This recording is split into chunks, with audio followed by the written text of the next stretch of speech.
1% inspiration, 99% perspiration. பெர்ஸ்பிரேஷன்னா வேர்வை. பேசுறது 1% இன்ஸ்பிரேஷனை கொடுக்கும் உங்களுக்கு. ஆனால் நீங்கள் உழைக்கிறீங்க பாருங்க, 99%.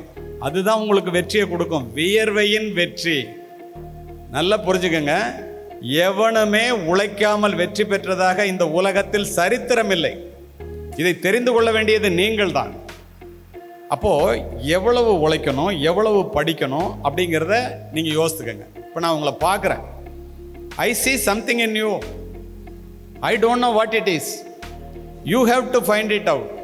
You and I are unique, but all of us have something special that makes you beautiful. Do you know what makes you special? When you find it out, you are successful. என்ன அர்த்தம்? நான் இங்கிருந்து மேடையில் நின்று கொண்டு மேலே அமர்ந்திருப்பவர்களையும் கீழே அமர்ந்திருப்பவர்களையும் பார்த்து உரை நிகழ்த்துகிறேன். உங்களுடைய முகத்தை பார்க்கும்போது உங்கள் ஒவ்வொருவரிடத்திலும் ஏதோ ஒரு திறமை ஒளிந்திருப்பதை நான் பார்க்கிறேன். அது என்ன திறமை என்று உங்களுக்குத்தான் தெரியும், நீங்கள் தான் கண்டுபிடிக்க வேண்டும். ஆனால் நிச்சயமாக ஒவ்வொருவரிடத்திலும் ஒரு திறமை உண்டு. அந்த திறமையை நீ கண்டுபிடித்த மாத்திரத்திலேயே வெற்றி என்ற படியிலே, முதல் படியிலே கால் எடுத்து வைக்கின்றாய். இது சத்தியம். சரி, கண்டுபிடிச்சிட்டா போதுமா? எப்படி ஜெயிக்கணும்? Take up an idea, make that one idea your life, think of it, dream of it, live on that idea. Let your brain, muscles, nerves and every part of your body be full of that idea. That is the way to success. என்ன அர்த்தம்?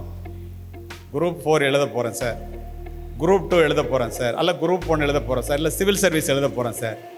அந்த எண்ணத்தை எடுத்துக்கொண்டு உன்னுடைய உடல், பொருள், ஆவி அத்துணையையும் தினம் தினம் நீ அதிலே செலவு செய்தால், nothing in the universe can stop the idea whose time has come. உலகத்தில் எந்த சக்தியாலும் நீ வெற்றி பெறுவதை தடுக்க முடியாது. இது சத்தியம்.